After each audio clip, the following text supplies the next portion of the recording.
fait une projection de film ce soir, donc c'était aussi l'occasion de tester des usages en fait en même temps. L'avantage du super bivouac en fait, la différence avec le bivouac classique, c'est que avec ce qu'on a récolté un peu comme données, comme information, eh ben on expérimente, voilà. Genre on nous a dit ouais j'aimerais bien qu'il y ait un cinéma en plein air ici, donc on peut tester des trucs, on va dire un peu plus fous, de l'ordre de l'utopie, mais pendant le temps d'une journée quoi. Voilà, c'est ça l'idée d'une demi-journée, c'est l'idée du super bivouac. On est là, on est de sortie avec Radio Caddy, avec Maïlise et Maxime qu'on a rencontrés aujourd'hui. D'ailleurs c'est un sacré personnage qui va nous raconter plein de choses. Coucou Ali. Salut Maxime. On est content de t'avoir rencontré parce qu'on a découvert que du coup, dans le quartier, il y avait un grand vidéaste, un chef d'effets spéciaux. Merci. Et du coup, j'aimerais savoir un peu comment tu as décidé de commencer à faire des effets spéciaux. Tu mets des vidéos sur YouTube, etc. où on peut voir plein de choses que tu fais. À quel moment tu as décidé de...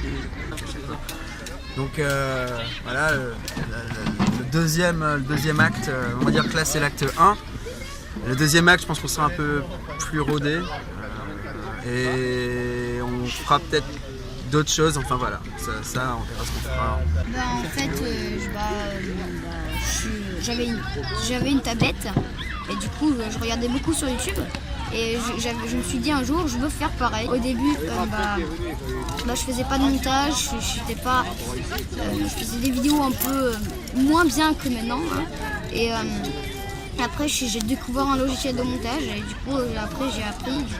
Des fois j'ai appris tout seul et des fois j'ai appris des tutos sur internet. Et voilà, du coup après je me suis dit ce serait bien que je fasse des tours de magie. Et ça a de plus en plus marché quoi. Super. Faut le dire. Et super bivouac, pourquoi l'avoir écrit Alors en fait c'était le côté piratage, hacking, voilà. Ouais, l'idée c'était voilà le fait de on trouvait ça. Bon, c'est aussi un petit coup de com. Non, mais en fait, ce qui nous fait marrant, c'était l'idée de faire de l'urbanisme ou de l'architecture autrement. D'où le fait, on va dire, de retourner les choses, et de s'installer, quoi, de venir prendre place directement sur le lieu sur lequel on travaille, sur lequel on réfléchit. Donc l'idée c'était de court-circuiter, on va dire, le schéma traditionnel de l'urbaniste qui travaille dans son bureau, ou de l'architecte ou du designer, et qui est finalement à une certaine distance en fait des citoyens. Donc du coup là l'idée c'était de voir les choses autrement, de inverser les regards et de venir directement sur toi. D'où le terme de hack, voilà.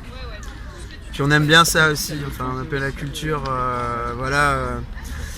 du pair à pair, enfin peer to peer, ce genre de choses. Donc l'idée aussi c'est de penser une sorte d'urbanisme, je sais pas, je délire peut-être un peu, participatif où chacun en fait, chaque individu a une connaissance du savoir, se connectant du coup au bivouac apporte cette donnée-là et cette donnée-là va générer, on va dire, une forme à la fin quoi.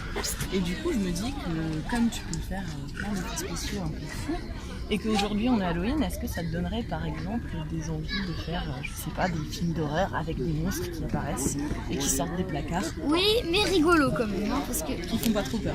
Oui, parce que j'aime pas trop les screamers non plus. Est-ce que justement, comme aujourd'hui c'est Halloween, t'aurais une histoire? Une histoire qui fait peur. Alors j'en ai pas prévu. Je vais essayer. Alors attendez. Il parlait.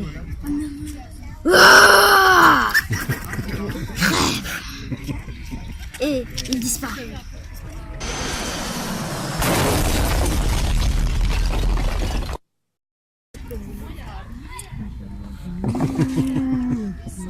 J'ai essayé de faire mon mieux. C'est pas mal, il y a eu des réactions, hein, bravo. Donc c'est un peu une sorte d'urbanisme distribué, je sais pas. Voilà, je délire là, mais... T'as tout compris Maxime? On t'a perdu depuis 5 minutes, c'est ça? J'ai pas vraiment tout compris là. Désolé. Non mais c'est pas grave. Tout ce que j'ai compris c'est le hacking. Hacking, ouais. C'est trop bien ça. Hein. Ouais. T'as raison, ça sert pour la com. Et toi Maïs, t'as tout compris? T'as des questions encore à poser? Je crois que j'ai pas mal compris. Attends, pardon. J'ai eu un petit moment de pause justement parce que j'étais pas sûre d'avoir tout compris au niveau du côté participatif, etc.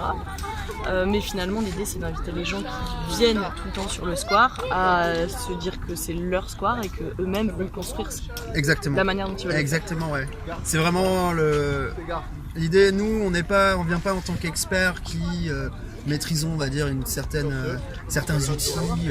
C'est plutôt, nous sommes l'outil en fait. Voilà, on se voit plutôt un peu comme ça, comme un outil vers lequel les gens viennent et parlent et proposent. Et donc du coup, à partir de toute cette masse, toute cette matière qu'on reçoit, on va la sculpter mais avec eux en fait. C'est aussi ça. Ça c'est la phase 2 du coup. Là on a la phase 1 qui est la récolte de données.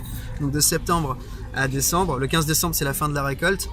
On prend 2 semaines pour traiter toutes les informations et on revient en janvier, donc de janvier à mars pour la phase de conception. Voilà.